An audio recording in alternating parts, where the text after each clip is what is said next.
Good evening, everyone. You're listening to Red Pill 78. I am the Corruption Detector, and this is your Red Pill News for Friday Night Livestream. I hope that everyone has had a wonderful day and a healthy and productive week.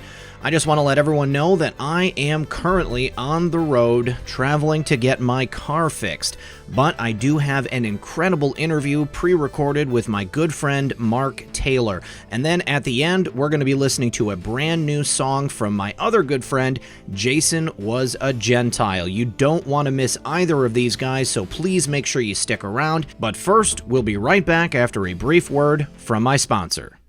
With all the common threats nowadays in America, especially with major earthquakes happening in California, the future of America and the stability of its power grid are not promised, and neither is your safety.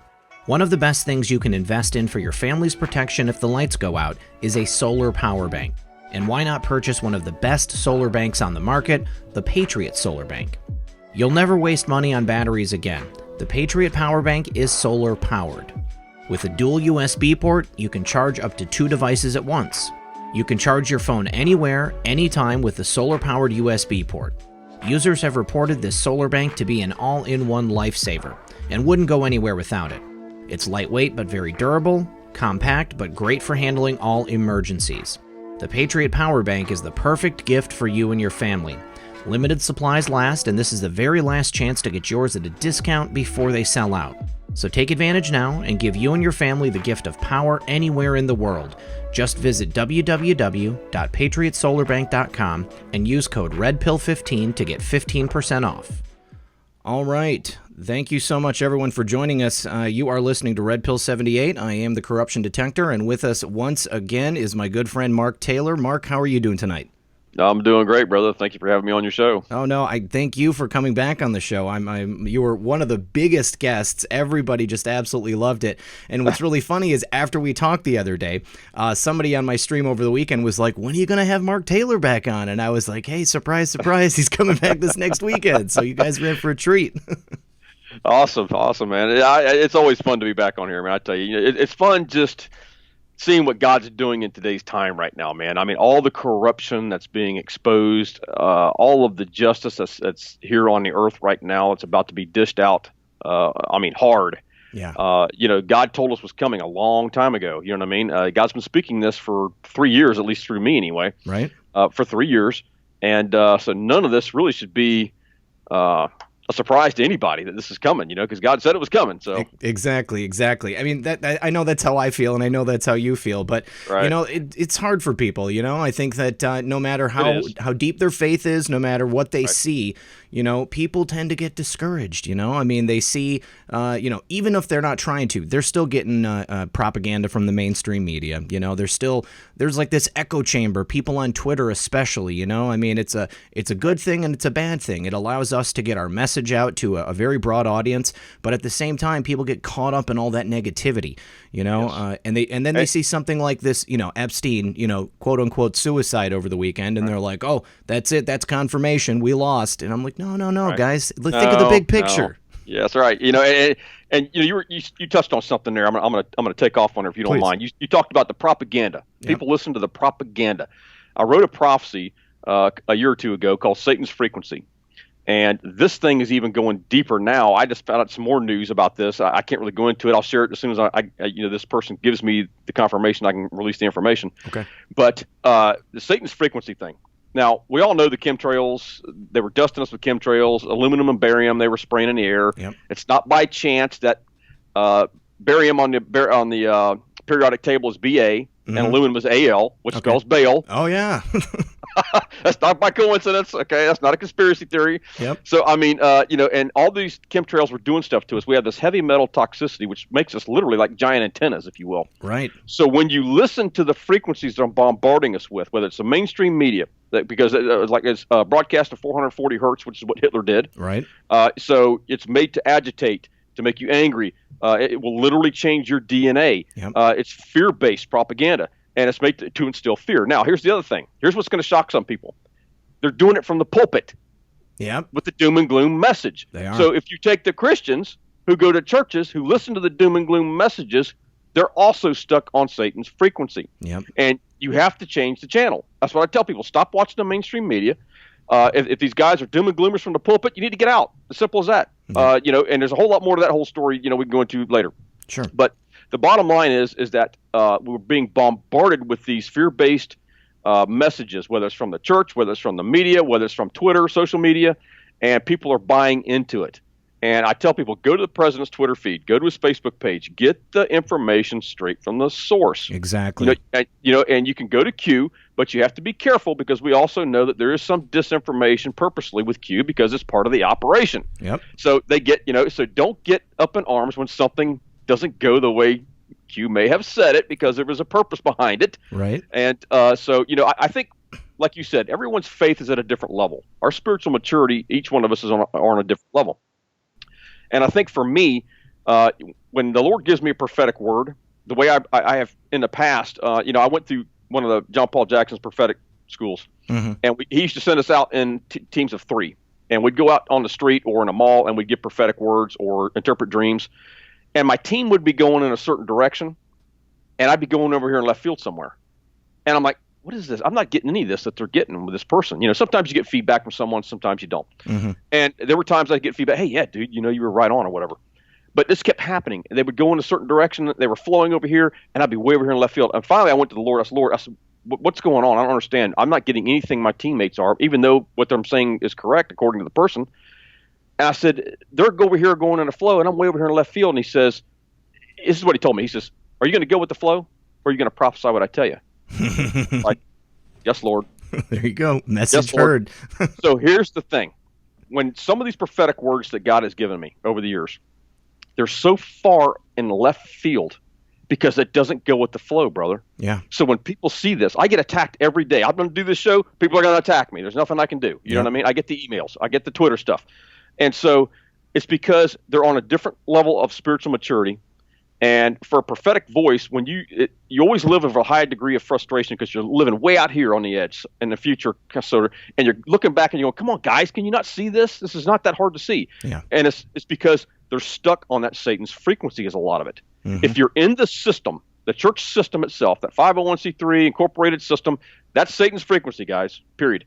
So we've all been indoctrinated to some degree. It's a matter of breaking free of that indoctrination, that brainwashing or that mind control, if you will, through the system, what the system has generated. So that's what we're here doing tonight, trying to open some people's eyes and ears. And that's what God's wanting to do. This is the great awakening right here. But this is an exciting time to be alive, man. So when people listen to the doom and gloom message, it robs them of hope. When you rob people of hope, you rob them of the will to fight. And that's not what I'm about. I'm not about robbing people of hope. I want to instill hope in people because the Bible says basically that when does it ever say we're to lay down our weapons of warfare? It doesn't. He said to occupy till I come. So that's our job. We can't do it sitting on the sidelines going, oh, Lord, I just pray that you just come back anytime now. No, it's not going to work, guys. Nobody's going anywhere till the job's finished. And that's our job. Faith without works is dead. And the problem is that, in my opinion, so many people are interpreting things based upon what they want to see or they want to have happen. And if it doesn't happen on the timeline that they themselves dictate, that's when they start freaking out. I mean, someone taught me a long time ago that this is not my show. I am not driving this car. It's God that's driving this car. Okay. I need to sit back. I'm a passenger. It's like I've got things that I got to do. All right. But I mean, it is not on my plan. It's not my schedule, and if you allow yourself to completely realize that, to have full faith in that one idea, then it relieves you of so much a burden. You don't have to worry about what's happening because, things will eventually make sense, and you just allow it to happen. It's true with the prophetic a lot of times because they'll read the prophetic word and they'll say, well, that didn't come to pass or this, that, and the other. And what happens is we have these unrealistic expectations. And we rehearse this movie in our head, how we think this prophetic word is going to come to pass or the scripture is going to come to pass. And then when it doesn't fit that movie, oh, that was false. You got it wrong or this, that, and the other. And I'll give you a prime example of this. When I wrote that prophetic word, talked about Obama was going to go for a third term. I got attacked for that like you would not believe. You don't know your Constitution. He can't do that legally. And it's like here you have to be careful with the unrealistic expectations because prophetic words are mysteries. And that's one thing Q has taught people is, like the Bible says, is to search a matter out. So you have to search it out. And even when you search it out, sometimes you don't get the answers until it comes to pass, and you go, oh, that's what that meant. There we go. Yeah. And so a lot of people thought it was Hillary Clinton because her term they were labeling it as an Obama third term. But that was not the case. Now we're seeing his third term play out. He's 2 miles down from the White House. He has set up a shadow government, and he's serving his third term, trying to undermine everything that President Trump is doing. So that's where we have to be careful with the prophetic word. We get these unrealistic expectations, even with Q. We get these unrealistic expectations, thinking something's going to come to pass the way we've rehearsed it in our head, or the way we've interpreted what he has said, when in fact that was just not the case. So. Yeah. You know, and the same thing with prophetic word, you know, as opposed to things that a Q has said. It's like we receive these messages and then they're interpreted by man, by different people. You know, right. Q, I don't think that Q ever gave us a date, or, you know, I mean, like there's been things that we've interpreted as certain things coming to pass on certain dates. And, you know, it looks like, you know, things end up happening at a later date. Things happen and we didn't find out about it at that time, you know, or people think too literally, you know, and again, it's right. all through their own personal lens, you know, and if it doesn't happen in the way that they expect it to happen, then they start losing faith. Right. And, you know, and some of these prophetic words, I'll be the first to admit it. When I was writing the prophetic words, God was giving me some of these prophetic words. Bro, it was way out there. I'm just like, Lord, are you seriously? You know, this is really what's going to happen. 2015, I'm prophesying that the Clintons were going to go down. It was a month after that. I prophesied that while Obama was still in office, that he was going to go down. He would be ripped and stripped of the presidency. And so people look at me like, what are you, nuts or something like that? I mean, the only way I know of to rip and strip a president of the term the president or title of president is to be charged with treason. Yeah, he will be charged with treason and he will go to prison. Period. So I mean, so it's way out there. So again, everyone's on a different spiritual level. I get it, and some of these words that I do write that God gives me, they're way out there. I mean, they really are. At the time, I'm even writing, I'm going, Lord, they're going to hammer me over this. Well, I don't have much choice. I have to be obedient, and I got to put it out there. You know what I mean? That's just what it is. Exactly. I'm sure it's a surreal experience when you're there, like in the midst of it. Yeah, you know, it's like, you know, Jeremiah talked about it. He said it was like a fire burning in his bones, and it didn't stop until he got the word out of him. And it's kind of like that with me, but it's not. For me, it's like this pressure in a pressure cooker that builds. Because I've only out of all the words I've gotten, the written words I've gotten, I've sat down and penned maybe 2 or 3 at one sitting. And the Trump prophecy was one of those. And so the rest of them, what happens is God will start giving me bullet points, and I'll just start writing them down. And this could go on for days, sometimes weeks. When I wrote the All Roads Lead to Rome, I didn't release the archaeological find. I was sitting on that for a year until the Lord said, release it now. And so I'll start penning it out, and the pressure builds to the point where I can't take it anymore. I know it's time to sit down and write out the prophecy. So I'll sit down, I'll write it out, and the Holy Spirit will say, no, I want you to put this here or that there, this sentence or paragraph. And then when I go to write it out on the computer, the same thing. He'll edit things for me right there, and then I release it. You know, but sometimes this goes on for days, weeks, and months for some of these words. And so 99% of the prophetic voices out there, they grab a microphone and they start prophesying off the top of their head. And that's just not me. I don't do that. That's not the way I work. That's not the way I operate. Everyone operates a little bit differently. And that's kind of how I operate. That's pretty cool. I didn't realize that was your process with it. I mean, I think that's in my opinion, that's a much better way to do it, because I've always imagined, you know, like things like, you know, I mean, I've talked with God before, you know, I mean, it's like I've just been given things. It's like, you know, in spurts, you know, so to write out bullet points like that, and then, you know, when you're all done, go back and kind of compose it, and then getting the help from the Holy Spirit at the same time. That's pretty awesome. Exactly. And I think it helps with correction as well. If you get something wrong, if you're hearing something incorrectly, the Holy Spirit can change it around for you at the time. Right.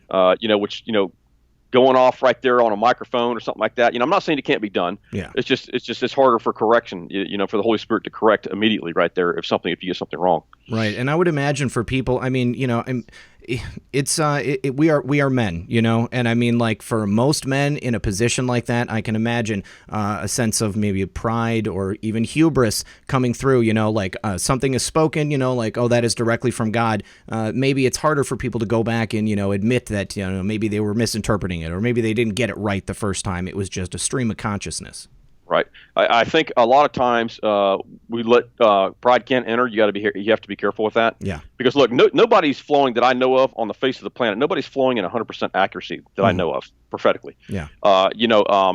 That's not. And people have this wrong. They have this sense where they say, well, if you miss one thing, then you're a false prophet. Right. No, that's not what that means. That's not what that means.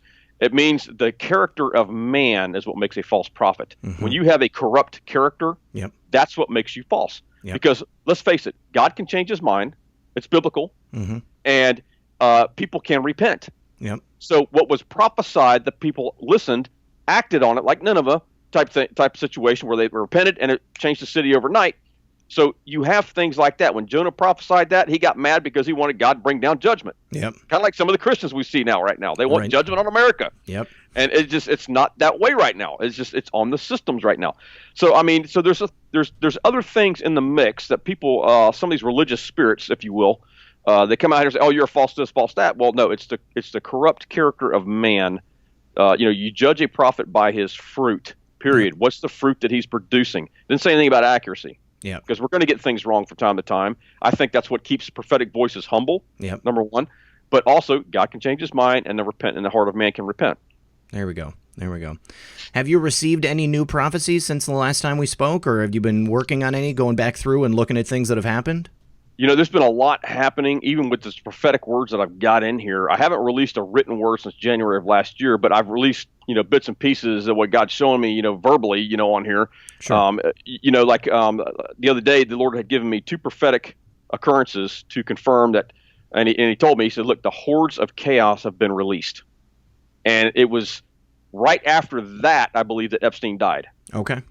And so it was these hordes of chaos. Now, what is the hordes of chaos? It's these demonic spirits that are here to agitate, that are here to flare things up, whether it be civil unrest. It could be with the news media, like we're seeing with this whole Epstein deal, Mm-hmm. To inflame things. It's to agitate. It's to bring fear. It's anything chaotic. A spirit of chaos, basically, is what's being released. And the Lord was telling me, he said that Satan's pastors have been activated.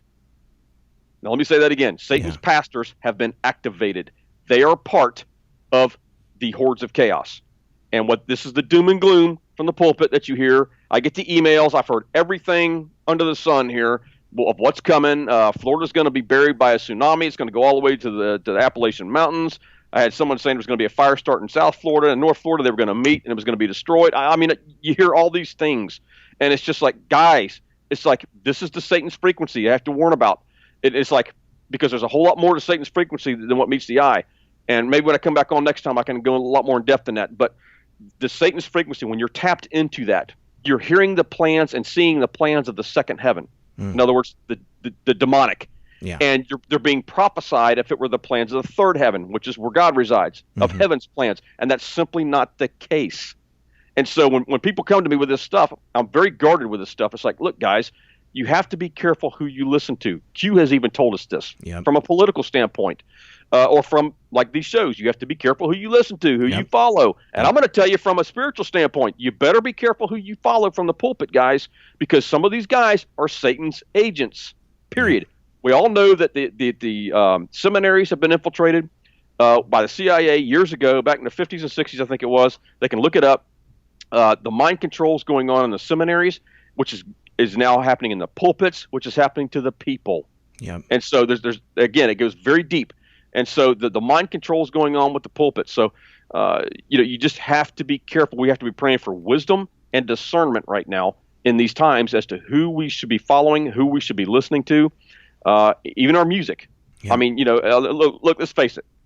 We've learned through Q that you cannot get that high up, whether you're in Hollywood, a country music star, rock star, and yes, even the pulpit guys in these mega churches, you cannot get that high up unless you're doing something for the dark side. Exactly. That is the bottom line. And I have been warning people, brother, that there is coming, and it's almost here, that there's going to be churches, there's going to be ministries, there's going to be seminaries that are going to be exposed that have been into child trafficking, pedophilia, SRA stuff, satanic ritual abuse going on in the bottoms of these places. All these things have been going on in these seminaries, churches, and ministries, and it's going to blow their mind. Now, here's the thing, is that when they find this stuff out, who's going to be there to pick up the pieces? Because you're talking about people that are going to be hurt. They're going to feel betrayed. And I tell people, look, stop picking on the Catholic Church. Stop picking on these guys. Yes, it's bad. Don't get me wrong. Yeah. But you're about to find out that the Baptists, Methodists, Lutherans, all these other denominations are just as bad, if not worse. They're just better at hiding it. Exactly. Yep. I kind of feel like the Catholic Church was offered up as a sacrificial lamb, if you will. You know, the whoever it was, the powers that be, they saw that maybe some stuff was coming out, and they kind of sent everyone, all their minions, to specifically only attack the Catholic Church. And, you know, even since everything has come out about the Catholic Church, I was raised Catholic, you know, I mean, I saw it firsthand, you know, but I have seen just as many stories about Christian ministers, you know, who have also been involved with this stuff. But you see it buried. You don't see it brought to the surface in the same way as you do with Catholics. Well, you're about to. I honestly believe that because, I mean, there's information that's going to come out that I think is going to rock their world. You know, this people who have been into the child trafficking, you know, they've been like you've kind of been pointing to it a little bit with, you know, like Haiti. These foundations go in there and they use that as an obstacle or an opening gate, if you will, that they're using to grab these kids and traffic them or whatever they want to do with them. Right. So, I mean, and it's a lot of these are, I believe, Christians. No, definitely. Or those who call themselves Christians. They're not Christians. You and I both know that, but they call themselves Christians and are linked with a foundation. Yep, so this is going to get deep, man. Yeah. You know, and this is definitely a point that I like to bring up, you know, because I'll have people, you know, pick on another religion that has so far not been named in Q's posts because they're saving it for last. But people will like attack that and say, you know, like, you know, here, all these people are bad. But it's not the people of the religion. It's the leadership of each of these religions. And that is a very important distinction. You know, you cannot condemn an entire race or an entire ethnic group or an entire religion of people because their leadership is taking them in the wrong direction. Somebody has to be there to show them the right way once they all come falling down. That's exactly right. And that's the same way with the United States. Yep. And it's like everybody says, oh, America's going to burn because of the aborted babies. No, time out. You don't understand. How do you hold a generation of people accountable for something they had no knowledge of? Yep. That's what you're talking about right there with that. It's the leadership. It's the system. It's the churches that joined forces with Baal under the 501c3. That blood's on their hands. That's why I tell people, if you're in that system, get out. Yep. Get out. And so, you know, that's what's under judgment right now. You're seeing it every day take place. You're seeing the religious and critical spirits come out. I mean, these people, I mean, look, some of the most hateful people and arrogant people call themselves Christians. Mm-hmm. I mean, I'm just being truthful here, guys. It's not the sinner that I get attacked by. It's those that call themselves Christians that attack me on a daily basis. And it's incredible. And so, again, that 501c3, the Lord showed me that was a demonic portal that was put over these churches, and that's the demonic influence it's having on the people, and they don't even know it. You know, when the Lord was showing me the judgment, I said, Lord, what is the judgment on the church going to look like? And he said, he showed me a train, a locomotive, and if you take a locomotive and it crosses this line right here, it's like this line is the point of no return, he told me. Mm-hmm. And he said that train's moving at warp speed, Mark, and in 2 Timothy and 1 Timothy 4, they will no longer listen to sound doctrine, or truth. And so when you look at that, and he says, Mark, that train's moving at warp speed. And he says, that's the point of no return for some of these ministries. Each car represents a ministry. And he said, it's moving across that point of no return at warp speed. And so they will no longer listen to sound doctrine and truth. Their conscience has been seared with a hot iron. You're seeing that. It's like they've been handed over to a reprobate mind. And I get some of these emails sometimes. It's like, Lord, what is this? I mean, it's like this doesn't even make sense. And you're seeing some of these pastors right now, and which I'll go into that, is that you know, they're being handed over to their own. They're prophesying their own doom and gloom. This doom and gloom they're prophesying is their own doom. They're getting caught up in this message basically. So I mean, it's bad news, man, for these guys. It really is. But, you know, in the same, on the other side of the token, it's good news for everybody else because, I mean, you have to shine the light of day on that stuff before it can be exposed and then excised and then cleaned up. Right. And this is a rescue mission. That's what we're here talking about right now. Right. This is the greatest rescue mission in the history of man since the death and resurrection of Jesus. And it's because, and this is where I have a whole lot of an issue actually with the doom and gloomers because it's like, look, stop with the doom and gloom, robbing people of hate or of hope. It's almost like some of these people, they contact me, they want to see America burn. Mm-hmm. And I don't understand that. Do you? I mean, I really don't. If you have a true heart for Christ, you want to save as many people as possible. It's like, Lord, grant us some more time so we can effect a rescue. Well, a lot of times what I think that is they're people that are acting as maybe sleeper agents is a good way to put it. They come in in one respect, and they say that I am a Christian, and but when they would be reveling in the idea of the entire country set afire and being destroyed, I don't see how they can actually be coming from a Christian mindset. Right. They're, like you said, they're poisoned. Their brains are poisoned. It's been seared with a hot iron, and I think a lot to do with that is the way that the propaganda is being delivered to us. You talked about the frequency of the music. All of the audio around us. Think about the refresh rates, like on our phones, our computers. How much stuff are we being bombarded with that we've got absolutely no idea is even coming through? I don't know if we talked about this the last time you were on the show, but there was a woman who she got a new phone and she was taking a selfie in front of her TV and she was watching the evening news. And in that one split second that she grabbed that picture of herself, on the 50-inch TV screen that she had, it said the word kill. Okay, and it wasn't visible when she was watching the news. It was only visible in the picture that she took with the TV behind her. So that's just an example, of the kinds of things that they are pushing on us on a daily basis, and it is messing people up. Yeah, and this is part of the mind control. Yep. But it's the same thing going on in the pulpits. It's the same thing going on in the news media. It's all about. This is why they don't want you homeschooling your kids. Mm-hmm. This is why they don't want you having a home congregation. Because they can't control you. They can't indoctrinate your kids. They can't indoctrinate the next generation. Yep. So this is why they don't want that. And so, you had like the slip Fox News had with Ruth Bader Ginsburg back in February saying she was dead. I love that. That was a good one, right?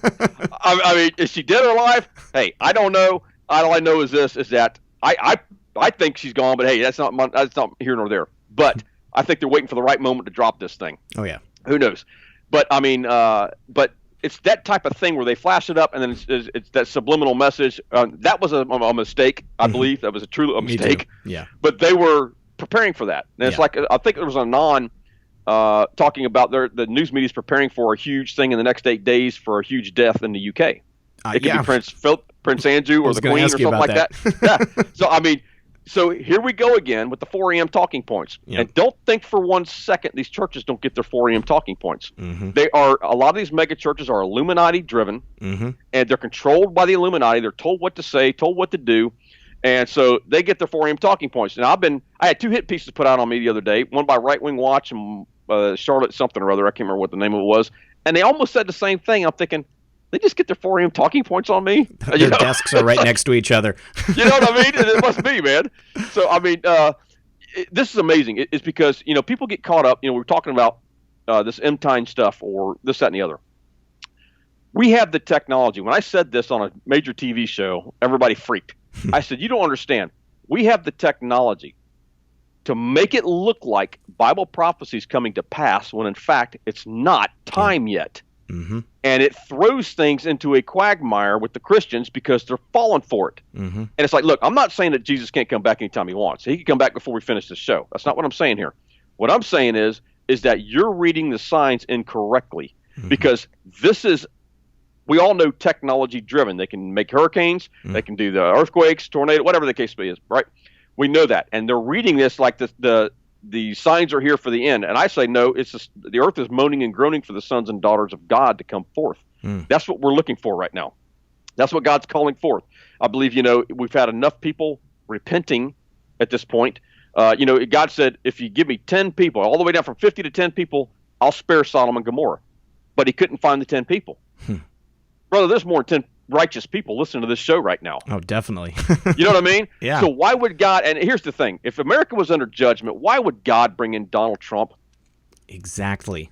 If it was under judgment, he'd have let Hillary Clinton win. Yep. This thing would have been over with by now, and whatever was going to happen would have happened, and everything would have been decimated at this point. They'd all those demons would have been living in their tunnels. Mm-hmm. You know what I mean? These Nephilim that are in this political realm, they'd have been living in their tunnels. This thing would have been over with by now. Yep. So why is God bringing in? He steps in and performs a miracle. Why did he bring in Donald Trump? Because there's a part of God that knows that there's people that have repented, mm-hmm. on the people and on the land's behalf, and that they're performing a rescue mission. granting us, some people say, was granting us more time. Okay, if you want to look at it that way, that's fine. But the point is that it's always God's heart to rescue, to bring in as many people as possible. Yeah. And so Donald Trump was brought here to institute justice, period. And so that's what you're going to see happen. And we can, and the justice is fixing to take place. So. Absolutely. Absolutely. Well, I mentioned earlier the fact that Epstein is no longer with us, and right. People got very upset over the weekend. And what was really, really fascinating about it is that it wasn't just people on the right. Okay. Many people on the left were also saying, hey, this does not look like something that happened the way that we're being told that it happened, right. Obviously, and I did a show about it this over the weekend on Sunday. I don't know if he was exfiltrated by white hats. I don't know if he was exfiltrated by, a foreign intelligence agency that he was working with. I don't know if he was actually killed. Based upon the way that picture looked of him being wheeled into that hospital in New York, I don't think that was his body. I think that it must have been somebody else. But, I don't know what happened. But here's the thing.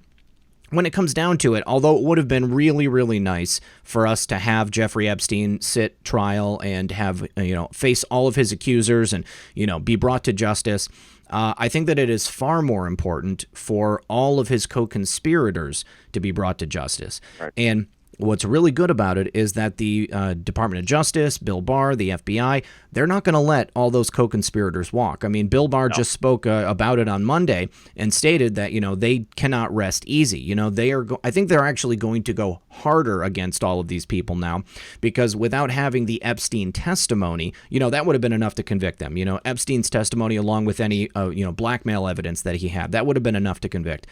But now, because they don't have that, they need to make the best possible individual cases against everyone. So you had people on the left saying Bill Barr and the Russians killed Jeffrey Epstein. You had people on the right saying, the black hats have won. This is it. It's all over. Right. But, you got to look at the big picture here. There's so much more going on. Now, did you have, anything that you had ever prophesized, regarding Jeffrey Epstein, and anything ever come up or that made you think later on, hey, that might have had something to do with him? I don't know. I never got anything specific on Epstein. Yeah. But they're linked to the Clintons. Yep. Linked to Obama. Mm-hmm. Well, this is all a big spider web, guys. Yep. And so look, we don't, whether he's alive or dead, I don't know. God hasn't shown me anything on that. But I will say this: you don't need him for justice to continue. Mm-hmm. It's not going to slow down the wheels of justice. When actually, if he is dead, it will actually speed things up, because they know it was a black eye. If he is gone. Mm-hmm. They know it was a black eye, which in case now they're just going to speed the process up now. Yep. And so, does it matter that he's dead or alive? It won't stop justice. I know it matters to the people that he abused, yep, directly or indirectly. That much I do know. Mm-hmm. And so they want justice to be served. But trust me when I tell you, if this man was in fact killed, unless he repented, where he's at right now, justice is not going to get any worse than that. That's all I can say. Justice has been done, in my opinion. Justice has been done. Yeah. Period. And so, I mean, it's not going to slow things down. I think it's just going to accelerate things at this point, And so I gave out a warning on another show that I do on a weekly show, and last Monday. And the warning was, look, there has to be, people get too carried away with the timeline. And they get impatient because we have these little things right here. We live in this microwave society. We have everything at our fingertips. We want it right now. Yep. And you have to understand, certain assets have to be put in place. Certain countries had to come on board, because this is not just about America. Mm-hmm. This is about the entire earth. It's global. It's global. And so judges had to be put in place. I know he's got like 144 judges now, I think it was, at last count. So all these things had to be in place. And so the timeline is that they can't act too quick. If you act too quick, these guys are going to get off on some technicality by some Obama-appointed judge, mm-hmm, and they're going to walk, which is the last thing we want, guys. Yep. So what I gave was this: you have a timeline here. This is where it's too quick, and you have a timeline where they've waited too long.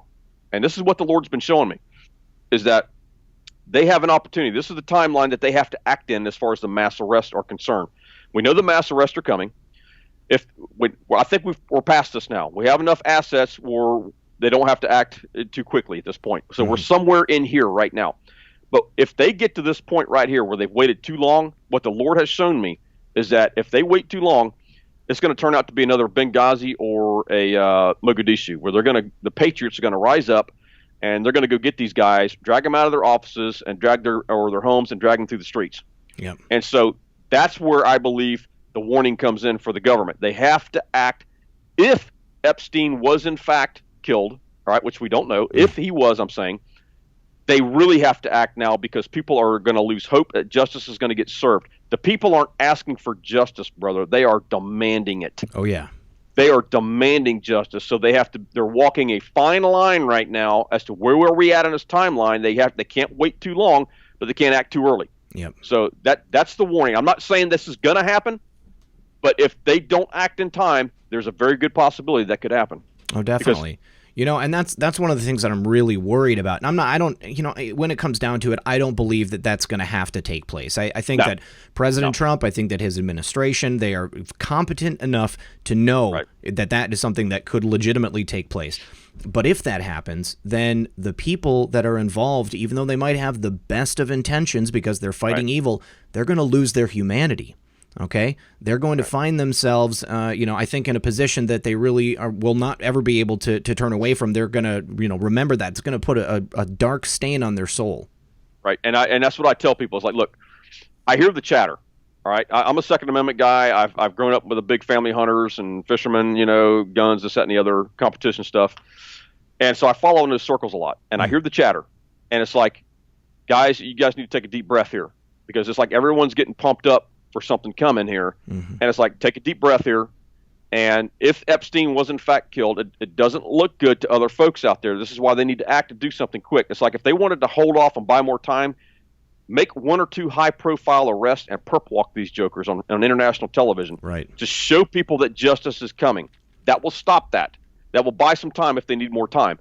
But what I tell people is like, look, we don't ever in this country want a civil war. I don't believe we're ever going to come to a civil war. Will we have some civil unrest? Yes, we will. God has said we're going to have some civil unrest, but I believe assets are in place to curb that.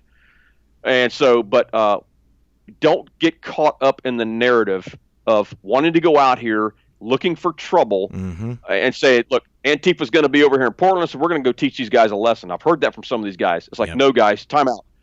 Leave it alone. Let the feds handle it. Let the local police handle it. I say, look, there's a difference when trouble comes to you and you going looking for trouble. If trouble comes to you, by gosh, you handle it. You protect you and your family at all costs. But there's a difference in going out looking for this stuff, wanting to teach somebody a lesson. No, that's not what we need right now. We don't need the hordes of chaos have been released. Remember this, guys. The hordes of chaos have been released. And so they're going to do everything they can to provoke you and suck you into that vortex of a civil war, which is exactly what the cabal wants. They want a civil war. And they're not going to get it. Not going to get it. Yeah, and if they do that, then they're one step closer to their goal of, eliminating us. If people were to do that, then that would give the federal government, different people are in charge of different spots. President Trump is not going to be sitting there monitoring the whole country and saying, attack these people, don't attack these people. If there is a legitimate uprising of patriots here in the United States, then I think that they're going to be looking at getting squashed real hard. Right. And so, again, right now we just have to believe that there's a plan in place. God's got a plan, and we're just going to have to go with it right now. Look, if Epstein was taken out, I know it was a black eye. If he was taken out, it was a black eye. But you can't look. There's in any fight, there's going to be losses on both sides. Period. And so in any battle. So if this was a little bit of a loss, it's not going to stop the wheels of justice from turning. It's going to accelerate it, I believe. Yep. So therefore, it really was not a loss. They don't need him to convict these people. Yeah. They have it all anyway. Q's already said we've got it all. Exactly. Think about how much data and how much information the NSA and all of these other military intel agencies have gathered up until this point. And then all of the new data that they got from going into his house. And then this will be airing on Friday, but on Monday, the feds went and docked at the island, Little St. James Island in the U.S. Virgin Islands. So they were actively searching that today. And I'm sure that means that they're going to be actively searching the Great St. James Island, the bigger one. Well, his houses, West Palm, the New Mexico compound, all that. All of them. Just think about how much information is there. Nobody else owned those places. I don't know if you've seen the drone footage from Little St. James Island from Rusty, but didn't look like there was any activity on that island. It looked like it was completely empty. So I have to imagine that there is a ton of great information and evidence there that they're going to be able to use that's going to help them. Just think about going below ground. We've seen the pictures. They have, probably torture rooms, and cages and stuff, all kinds of interesting things going on that they'll be able to use to convict anybody that had anything to do with that place. Absolutely. So, again, it's not going to slow it down. I think it's just going to accelerate things. And those guys who are on that island, they're probably going to get an eyeful when they go below grade. Oh, yeah, definitely. And it just came out Al Gore was somebody that was, a whole part of this Epstein crew. In the documents that came out the day before he passed, it was testified by Virginia Giuffre that Al Gore was part of it. Al Gore was at the island along with Bill. Bill held a private party there, after he claimed to have never been to the island. And then Al Gore comes out and says, "Oh yeah, I support impeaching President Trump." Because Nadler has brought up the official impeachment proceedings. He's getting it going. Right. I personally think that the impeachment is the last roadblock that we have to get past. They're going to try to impeach President Trump, but again, we control the Senate. Even if he gets convicted in the House, he will never. Even if he gets voted on impeached in the House, he will never be convicted in the Senate. That's just not going to happen. So it's going to be a failure, and once that fails, there is absolutely nothing left that they're going to have to be able to do it, because it's going to prove, yet again, no high crimes and misdemeanors, no impeachable offenses. There's nothing that they're going to be able to do to remove President Trump. Well, just by them screaming impeach is just going to put Trump in office that much easier. Every time these guys do something, it helps Trump in 2020. So, you know what I mean? So, I say, look, you guys want to impeach, go right ahead, because the man's not going anywhere. He's put in there by God. He will not be removed, period. Mm-hmm. People say, well, he could be possibly assassinated. No, he's not going to be assassinated. God's already said he's not going to be assassinated. He's protected. God's hand is upon him. He's the most protected president in history. He's got his own private security. He's got the Marine Corps, and he's got the Secret Service around him. Yep. So he's not going anywhere. No, I think he's in a good position. I think that he and the people around him are extremely intelligent. They know how dangerous this is. He's had, I don't know how many assassination attempts, over a dozen at least. I think the last time it was closer to 20. But, every single one unsuccessful. They know exactly how much firepower and how many people around him they need, because if they don't, then, he would be in a bad position. But it's not going to happen. He's protected. Yeah, he's not going anywhere, period. So, there's a lot to be done, but just don't get disgruntled. Don't lose hope. Justice is coming. God's told us it's coming too many times now, and look, we're coming into the crescendo of this fight, brother. Mm-hmm. And a lot of times, some people are getting battle weary. Mm-hmm. People like me and you have been on the front lines here from day one. Yep. And people came into the game late. And it's like, look, I understand there's different levels of getting battle weary. But, you have to hang in there, guys. You can't look. And here's the other thing, too. And I don't want people to get disgruntled with this, is that he could wait till after 2020 before he makes the mass arrests. Mm-hmm. This is something to think about, because if they don't act on this before January, the chances are they're going to wait until afterwards, because once he crosses the January threshold, they're in campaign season. Then it's going to make it look like he's arresting his opposition. Right. So it could happen. It could happen next week, next month, whenever. But if we get to January, then chances are they're going to wait till after 2020 for these mass arrests. So we can't get up in arms over it. We can't jump the gun. We just have to believe there's a plan in place, because, look, when he gets into 2020, there's a whole lot of things that are going to be off the table in 2020. Exactly. There's a whole lot of things, because there ain't no more campaigning then. Yeah. It's going to be Katie bar the door. Yep, exactly. And I really wish that more people would realize that, because, after the Epstein death, I had so many people commenting on that video, talking about how, it's over, it's never going to happen, they're giving up, the idea that if the mass arrests don't happen before 2020, people are not going to support Donald Trump. That's the absolute worst thing that you could possibly do. Whether or not we have mass arrests before 2020 or not, President Trump is still the greatest president in history. He has done more for this country in the short time that he's been in office than any other president in the entirety of their administration, first or second term or combined. He's done more for the entire globe. Yep. Not just America, but for the entire globe. He's freeing the entire globe. Look at this. Brazil just got their version of Trump. Yep. Italy got their version. He's freed North Korea, who was under CIA control. Yep. Iran's next. It's coming.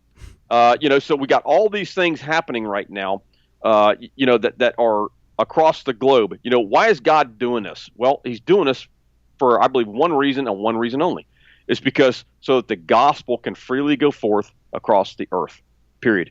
And so it's not the people of Iran that we're at war with. Mm-hmm. It's the dictators that are in charge, the cabal that's in charge of that country that we're trying to free, so that the people can truly be free. The spiritually oppressed people can be freed, period.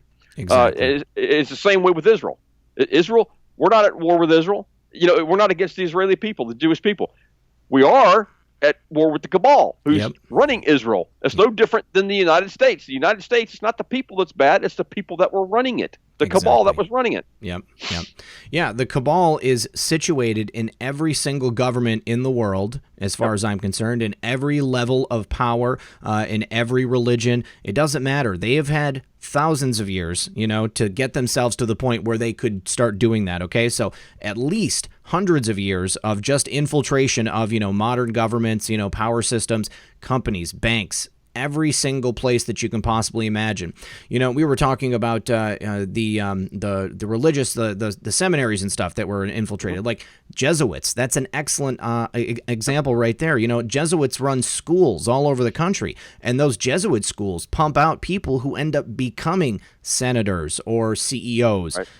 And that those people are indoctrinated, and they're just continuing it throughout this next generation.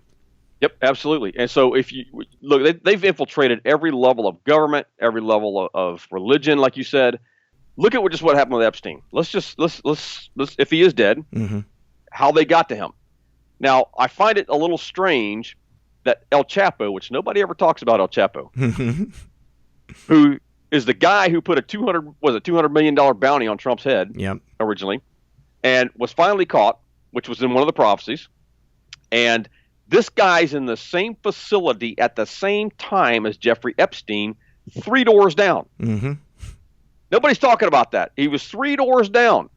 They just moved him from New York City to Colorado, maximum security, a week and a half ago, with no hit.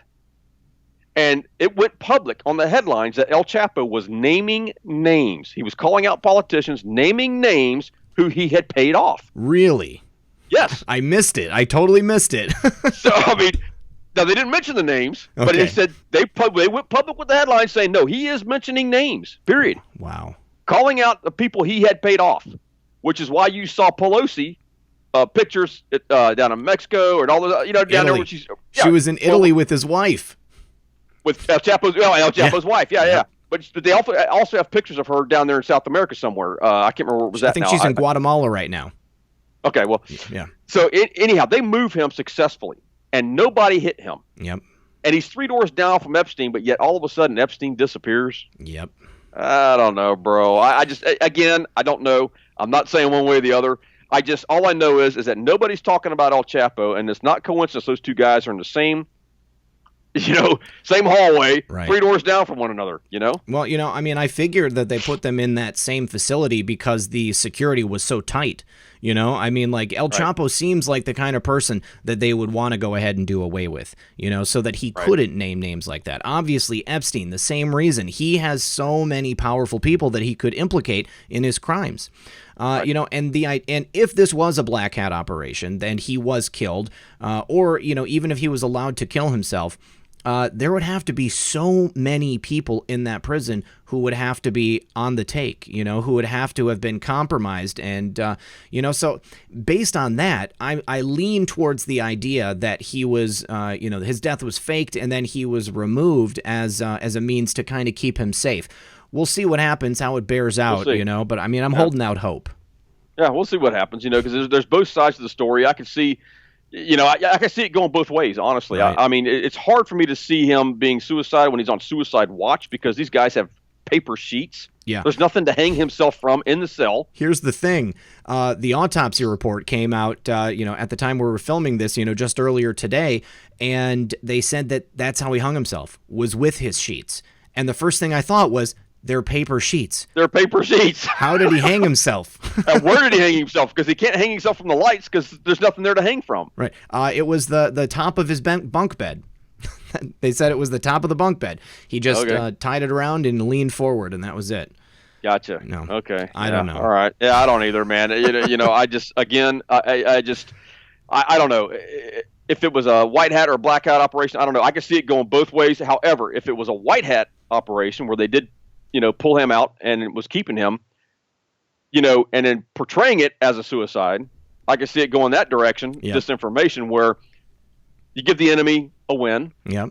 They let their guard down, and then all of a sudden, wham! Here comes FISA. Wham! Here comes the OIG. Wham! You got these double, triple booms coming down the pike. So Who knows, man? I really don't know. I really don't. Well, the other thing that I thought about is that we knew that we were planning on getting that release of Epstein documents, and then of course those tragic events in Texas and in Ohio took place, and that just completely coated the news cycle.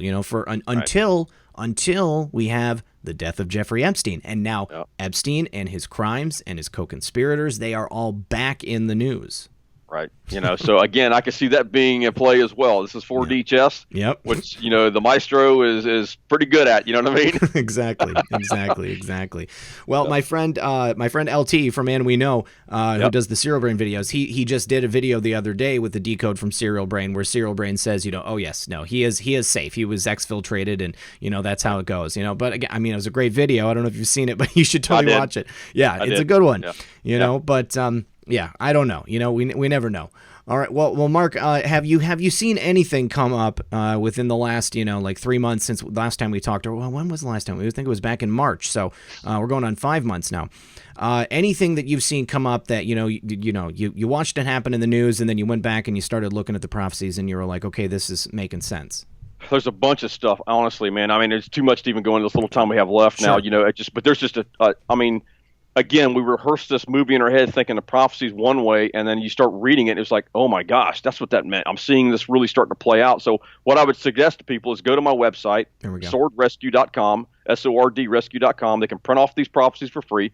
Just lay them out. It's like a blueprint. It's like I tell people. If you don't know, I get people ask me, how do I pray? Use the prophecies. There's your prayer right there. And so start looking at it from a perspective that, keep an open mind that that may not necessarily be how you think it's going to happen, but might not be literal. So, but it's amazing because I go back through here, and I was just talking to my head intercessor a little while ago about Satan's frequency, and hopefully by the next program I come on, I can release what this person has the info on. I just don't have the permission right now. But it just, God's taken it way deeper than what even I had ever expected on this Satan's frequency thing. So it's stuff like that. The all roads lead to Rome prophecy, where it was. I'll find this a little strange too. Now, real quick, the day Epstein dies, George Papadopoulos tweets out one line. He says, "All roads lead to Rome," and I went, "Oh my gosh, that's the prophecy." Really? Yes. Very cool. So it's like, okay, is he pointing somewhere in a certain direction here? Who might be behind the hit, or you know what I mean? Because if we're talking about this whole thing with the Queen coming up, or a prince or somebody dying, who knows?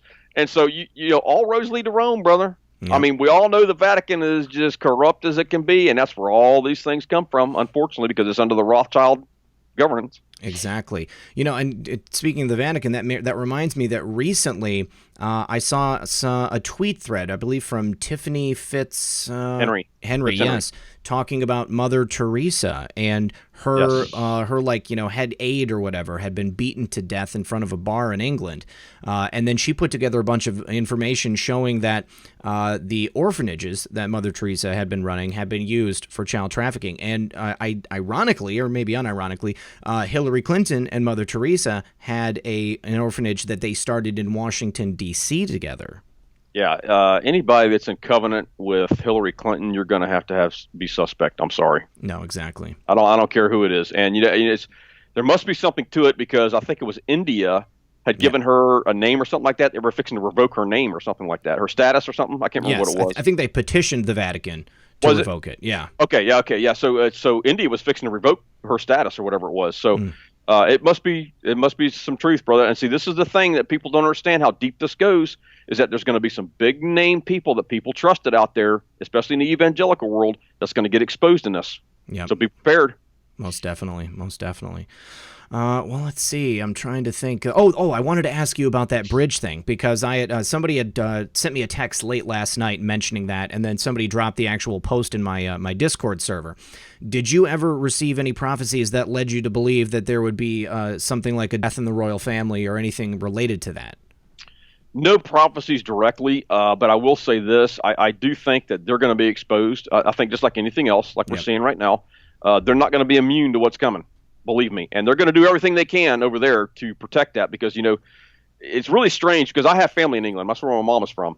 And so I know they were like, what do they got? Like a 30% tax? Somebody can correct me on that, but it's like a huge tax over there. Right. And all that goes to the royal family. So I think these royals are going to get outed. I really do. I think they're going to be outed. I think they're just like the Vatican at some point, like the Vatican. What was it? And this is the part, I find a little strange too on the Vatican, because when I wrote that prophecy, all roads lead to Rome, God said he was going to split the Vatican wide open and expose what's been going on for centuries, right? Mm-hmm. So when you look at what happened now, they dug underneath that statue that was pointing down and found how many sets of bones down there? Dozens, they said? Yes, dozens. Okay, so it was a mass grave. Mm-hmm. Now, here's my question. If the Pope is truly in charge of the Vatican, are we in charge that we got control of the Vatican right now? Because who gave them permission to do that? Who in their right mind would allow them and give them permission to dig, knowing there's evidence there that would incriminate them? Yeah, I thought that was a little strange, That doesn't sound too. right. It's a little strange, isn't it? Yeah, definitely. Yeah. So. All right, awesome. Well, Mark, do you got anything else that you can think of in these last few minutes that you wanted to drop on the audience? You know, I honestly, man, I just think the biggest thing is right now is just look, be prepared, number one, for information coming out, because this is going to be a shock to some people, especially the Christians, on some of this stuff. But number two, be excited. I mean, these are exciting times we're living in. Look, those that have gone before us for decades were crying out for justice. Mm-hmm. They're not going to get to see it. We get to see the justice. Now, I tell people, if you don't have a stomach for justice, you better get one quick, because justice can get ugly real quick. It's not what people think. And so just like if Epstein was murdered, this is part of it. You know, you're going to have suicides. You're going to have people going to prison. You're going to have people executed. So if you don't have a stomach for justice, you better get one quick, because people have been crying out for justice. Again, we're not asking for it. We have demanded it, and it's going to happen, guys. It's going to happen. But this is exciting. This is what we've been wanting. So this is going to help clean things up, man. This is be encouraged. Absolutely. I couldn't agree more.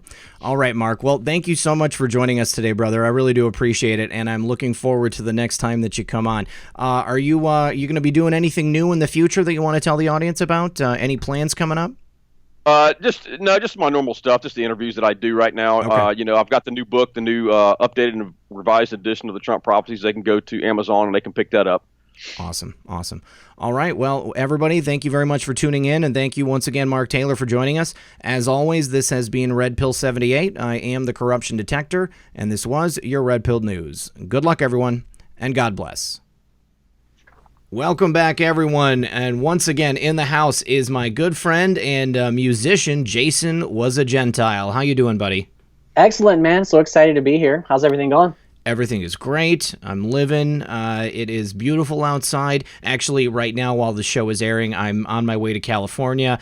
So I'm doing much better than I actually normally am. So I'm very, very grateful that God has given me the opportunity with a broken car to drive it halfway across the country so that I can get it fixed by one of the kind people who live here in America. A bunch of good people here. Rock on. I dig it. Hey, what's up, future self?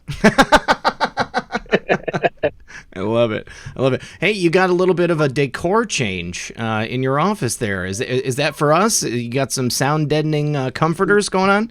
Yes, if anybody's wondering, I've got down comforters tarp clipped up to the wall so I can achieve a less reverb in my vocals. So I'm doing this for me. I'm doing this for you. I think everybody will appreciate it. Now, you said down comforters. You went like full out. You got real down comforters, not even like the fake down? I've got them in my crib. I got them in my house, so I just went into the closet and just put them up. That's perfect. So I've already had them. Down is way better than like the polyfill. I mean, I have to admit. It's a lot easier to wash too. Like, have you ever tried to stuff like a king size polyfill comforter into your washing machine? It's tough, man. It doesn't work. It doesn't work. The dogs chewed up a bunch of rawhides all over this one that I just bought at the beginning of the summer. And like I came home one day and it was just like there was just, smeg all over it. I don't even know, just like there's slobber. And I tried to wash it and it just didn't really work. I'm going to have to go to the laundromat. I've just been like kind of putting it off. Yeah, I can hear you. I worked at a laundromat. We put tennis balls in with the washer. Oh, dude, that's a dryer. good idea. I actually have they're like these blue like balls with like thorns on them almost, and that's what they're supposed to be for, but they fell apart and I'd never got new ones. For sure. I can dig it. All right. Well, Jason, you are here today to show the audience yet another banger. Tell us a little bit about it. Well, I am here to help fight the culture war here for the light side. And this song is called Walk Away, Dear Democrats. Okay. And yeah, so it's kind of a feel-good, fun jam. And I was, listening. Oh, man, we just froze, Jason. I don't know if you can still hear me. Oh, reconnecting. Like a beat that I could really follow up with, and it was something solid. And I was kind of struggling a little bit. We had a poor network connection, and you froze like just at the moment that you were pointing at the camera. So okay. So let me start there. Okay, you said so fighting the culture war, and then telling us about the story. Yeah, for sure. So, following up with Venezuela, tricky thing because we had some pretty heavy hitters on there with Educating Liberals and Severe Anon. Okay. And so just was listening to some beats last week and like, all right, I got to make sure that this is going to be a big song. This is going to be really cool. And I was feeling like I was having a little bit of writer's block, and that's about right when 8chan went down about. Ooh, yeah. And so I was like, okay. And then so I got the music playing, and my wife is in the other room. She walks in here and starts busting out, "Lean on me when you're not strong." And I was like, oh, let's just do it. Let's do it. let's just do it. Let's flip that. Flip the classic. Yeah. So then we knocked that out right quick. My wife and I. It's first track here on that my wife is singing on. Oh. And yeah, I mean, we've done other tracks before, but this is the first one that's going out to the world. Okay, right on. All right, so right here, this is Dear Democrats, Just Walk Away. All right, well, thank you for the introduction, Jason. We're going to go ahead and listen to this track. Here we go, guys. I hope you enjoy it.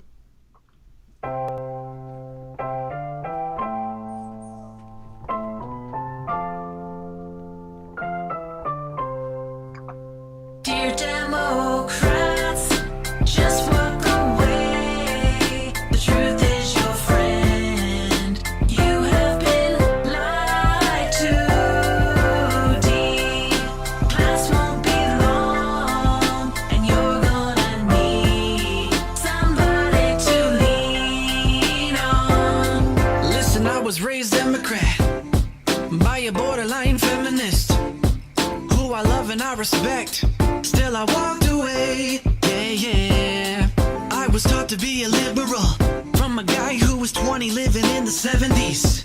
I bet it was hard for him, but I walked away, yeah. If you knew me, you would know that I'm a truth seeker. If you knew me, you would know that I'm a nice guy. If you knew me, you would know that I cried when I learned about slavery for the first time. If you knew me, you would know I'm searching for the facts, and that is why I'm interested in that G class. In this moment in time, this is my life, and here is my wife. Dear Democrats, just walk away. The truth is your friend. You have been lied to. Deep class won't be long, and you're gonna need somebody to lean on. Sometimes I get pumped when I talk about Trump. Sometimes I wanna yell, but I restrain myself. The reason for this is because of human trafficking and scumbag, dirtbag, a-holes like Epstein. Dude, you ain't never seen a rabbit hole this deep. Research the topic for like 5 minutes and you freak. My fellow American, the situation is bleak. The only reason why you hear me is cause I choose to speak. And the Democrats wanna take my speech away. I know they shadow ban my favorite Twitter page, so I decided I should educate them liberals too. Slinging that red pill 7-8 up in the booth. Listen, I was born in the blue state of New York, but the Democrats Democratic Party won't get my support. I would have probably been a liberal until I died, and then I opened up my eyes. Dear Democrats, just walk away. The truth is your friend. You have been lied to. Class won't be long, and you're gonna need somebody to lean on. If you're tired of the race baiting, if you see through the lies and deception, if you know that socialism turns to communism, walk away. Walk away. If you're tired of the race baiting, if you see through the lies and deception, if you know that socialism turns to communism, walk away. Dear Democrats, just walk away. The truth is your friend. You have been lied to. Class won't be long, and you're gonna need somebody to lean on. Awesome, dude. Beautiful message. Democrats have been lied to their entire lives. They don't get it. They don't know, so we have to be there to tell them, to educate them about the truth of the matter. I love that you put Jeffrey Epstein in Just there. another day clicking through the internet. My bad. It accidentally started playing East Side. But yeah, I love that you threw Jeffrey Epstein in there, because that is like the ultimate red pill for like the entire country. You know, like people are finally starting to wake up, you know, like when they realize that Jeffrey Epstein is connected to everyone that they think is on their team. You know, I think it's going to be a very rude awakening, but I think it's the kind of thing that people need in this country. I agree. Firsthand experience. A family member of mine sent a group text message to me and was like, Jeffrey Epstein screenshot. And I was like, whoa. Did you talk to him about it? Yeah. I got the, you know, we responded, and it was in the morning. I was drinking my coffee and I was like, whoa. And, that's on your radar. That's amazing. But you know, the questions that happen after, like, what do you think is going on here? What's up with this? Or, you know, why awesome, would that dude. happen? You know, getting the wheels spinning for sure. Good. Yeah, I mean, it's a beautiful thing to watch. You know, I absolutely love it, because obviously this is the kind of thing that we've been, you know, paying attention to for years. You know, you've had firsthand, you know, contact with the cabal with your experience in Hollywood.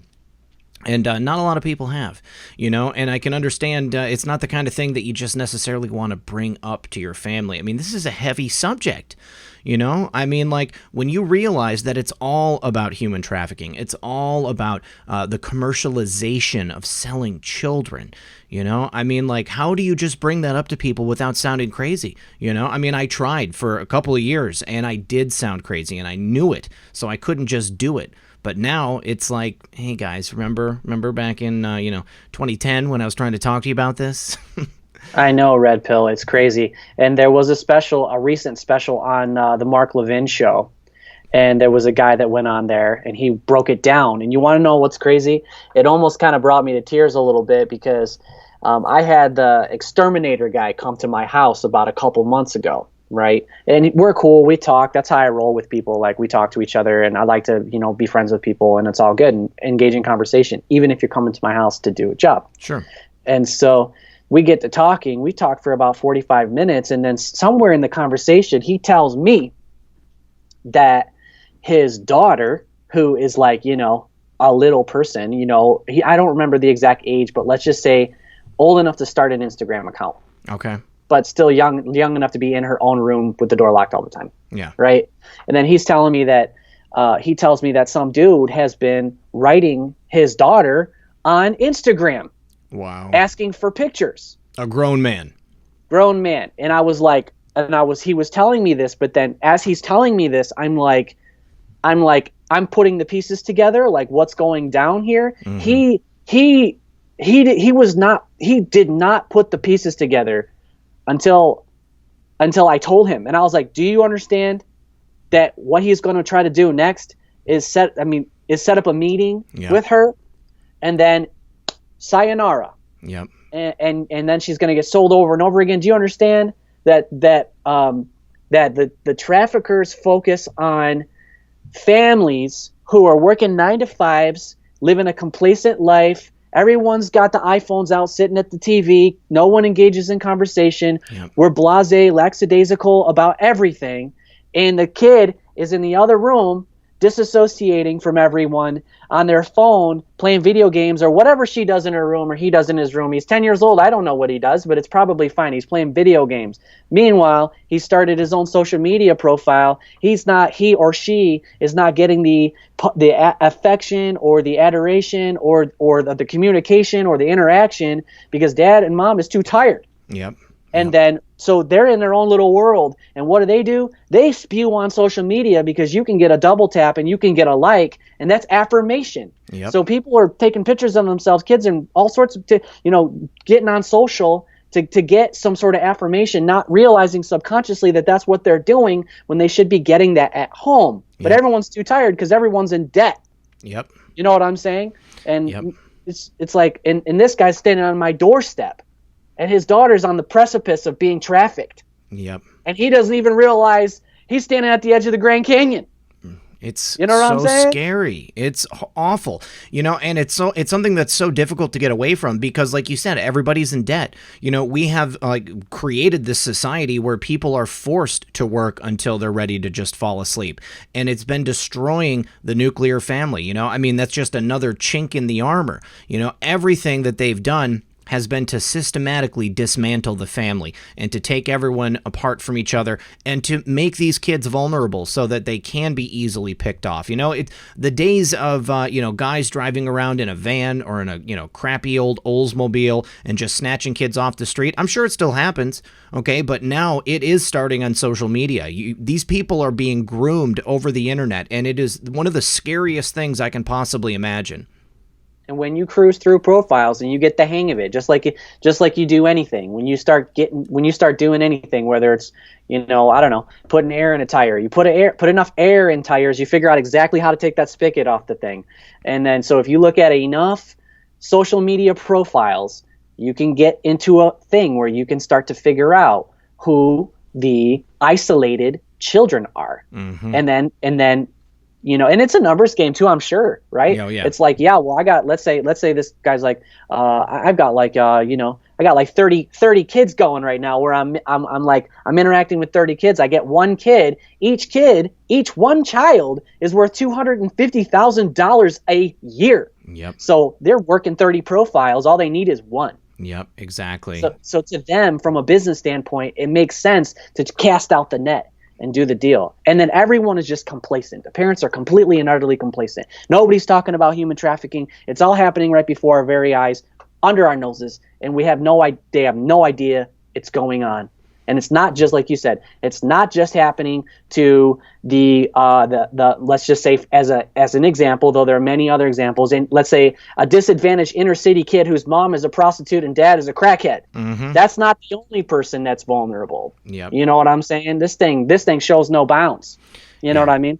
No, and I'm sure that they're probably going after kids that have a more sheltered existence because they're, I think the kid on the street, with whose parents are not there for them in that way, is probably going to be a little bit more harder edged, maybe even more difficult to groom because they're going to be perhaps skeptical about someone's motives, but you've just got, an average kid in the suburbs whose parents don't pay attention to them because they are so busy just trying to put food on the table and they're craving the attention, and they've got somebody who, goes through a process of making them feel like they're special and then, getting to the point where they're going to meet them. And then the next thing you know, they're in Saudi Arabia and you're never going to see them again. Yeah, man. For sure. And so the fathers, this is my plea to fathers who are watching this and mothers who are watching this. Moms, you have got power. Dads, you have power. We need the men in this country, the fathers in this country. And if you're not a father, we need the men to step forward and lead. We need American men to lead and protect the people in your sphere. You know what I'm saying? Yeah. That's the reason why, that right there is the whole reason why I recorded this track, really. I do think that I really straight up actually do think the Democratic Party is the Antichrist at this moment. You know what I'm saying? I feel you. I really actually do, like, you know, get with that. But also, I wanted to, in a fun, this is kind of like a F major song with like piano and a melody that's familiar in the chorus. The Lean On Me melody that's been switched a little is familiar. Yep. So it creates a reaction in the mind where it's, oh, that sounds familiar, and you like it more because of that reason. Record labels do that all the time. Oh, yeah. But it's a fun song, and then you got some like heavy messages just bling, just plopped in there. So if you guys have any friends who you want to hit up with the hashtag walkaway, moderates, or libertarians who aren't red pilled or aren't onto this, this is a perfect track to just put on, because I don't think it's going to full on offend anyone. No. But it'll definitely make people go like, who's this guy? Exactly. And it makes people think, you know what I mean? You humanized yourself in the song, you told your own story, and then you basically told people why they should think about doing the same thing. So I think it's a great song, you know, another winner. In the meantime, I also pointed him towards you. Yep. Where, you know, appreciate the shout out. At this point, it goes way beyond. It goes beyond like trying to get on a live stream. Yeah. It's not about getting on a live stream. It's about the fact that when my wife put me onto your videos, I thought about it for weeks, and I was like, this dude's nuts. I legit thought that. Really? And then, yeah, I was like, what's this deal here? Is Batman? I told you this many times on live streams. You know, I didn't remember you saying I was nuts. That's fine. I thought it was nuts. I wasn't red pill. I wasn't red pilled.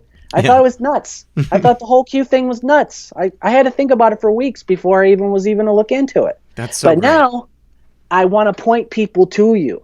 That's what I want to do. Look, I got 100. I only got 1,000 people on YouTube. I got I'm not doing this for analytics or nothing. Right. This is a culture war, and you're the heavy hitter. So all I can do is create a soundtrack and hit it up, and I'm not monetizing a single thing. This is just about, you know, pushing people to people like you and Space Shot and Praying Medic and Black Conservative Patriot and Lori Coley and, you know, alternative news. And that way people can flick through their notifications on YouTube and pass up on the mainstream media, and then they can get 3 hours of full-on media truth. Yep. You know, what I perceive to be truth, uncut. Well, it's cut, but like raw, mostly raw, kind of raw, alternative news. Yep. That is not controlled by a billionaire with an alternative agenda. Exactly. Just a couple of people who want to spread the news, the real truth, doing it from their office, from their home, from their bedroom, from their kitchen, wherever it is. You know, I mean, it's amazing to me how big of a threat we are to the actual mainstream media propaganda machine, and, you know, doing it with such bare bones, materials and means. It's great, you know, and I really appreciate, you know, the fact that you think I make a good enough product for people to come here and check it out. And I just love the fact that I was able to have such an effect on you. It's very, very heartwarming to me to know that I'm having an effect, because I didn't even really consider it when I first started doing it. I was just like, you know what, I got something to say and I'm going to put it out there. And then, you know, and here we are today, man. And you're making songs, and you're making a difference too. I absolutely love it, dude. It's totally awesome, and it's just like I not to keep all being like, yeah, bro, I'm like all that, but like, you know, it's like I was inspired by the thing when I got to looking at your station. I was inspired by it. I was like, wow. Like, what is my legacy? I've recorded over 500 songs. And then, like, but as I listen to them all, I'm kind of like, oh, man, what are you talking about? I want to play something when I get to be 50 that I can play and listen to and be, like, really proud of this. Like that. What did you do during the time that Donald Trump was president and we had a president in office that was the only president that has done such a major fight against human trafficking, human rights violations happening right under our very nose that no one talks about, and protects the sovereignty of our country? What did you do during that time period? Well, I just laid back, and I wasn't really sure, and I went to work, and I was on Instagram most of the time posting selfies. Okay. You know, when I came across you, I was like, whoa, this guy. And then the whole thing, then the whole world unfolded to me. And it just, I don't know, man. And I think there are a lot of people through you. There are a lot of people that experience community in a way that church provides, in a sort of a way. It's the Red Pill 78 channel is not church, but it provides community for people. For sure. And people say, I feel like I've discovered a community. Like I'm a part of a community that is accepting and loving and all stands for truth and righteousness. Exactly. It's like, and that's all happening like in your comment. that's the organism. It's all happening. All these people are gathering in your comments and in the live streams. And it's all because of one dude in December, I guess you say, just decided he was going to start rocking out some videos. That's God at work in our lives, dude. Amazing. It's amazing. It's a straight up inspiration if you really think about it. Man, I can't. I'm at a loss for words, dude, because that's just an incredible thing to hear said. So, man, Jason, well, dude, thank you so much, and thank you for continuing to make music that we can bring to these people because, as I've said many times before, I mean, this is a part of the movement that I thought for a long time was lacking. We did not have popular-sounding music that we could show people, and it is such an easy way to red pill people, I mean, like, they hear that tune, they get that hook, and they're like, I want to know more, and then they start hearing the lyrics, and then they're like, wait a second. It's amazing. Yeah, for sure. For sure. I totally agree. It's tons of fun too. And, my favorite thing is ever to think about somebody just jamming it out, riding in the car and just be like, just walk away. It's just like, that's awesome. Great. I would so love it if I pulled up next to somebody at a stoplight and I heard that blasting out of their car. That would just be the biggest thrill, I think. I know it. It's so fun, man. Great. All right, man. Well, listen, I really appreciate you coming on tonight. Thank you so much. And I hope that say hello to your wife for me. Tell her that she did a great job. And, I'm sure we'll see you back here before very long. Okay, perfect, man. Well, thanks for having me on. God bless, and we'll talk to you soon. Anytime. God bless you as well, Jason. And I just want to say to everyone in the audience watching tonight, thank you so much for being here. I sure hope that you do feel like part of a community because that is what it means to me. I am so blessed to be able to be here with each and every one of you every single day and on these weekend live streams. I love you guys. As always, you've been listening to Red Pill 78. I am the Corruption Detector, and this was your Red Pill News. Good luck, everyone, and God bless.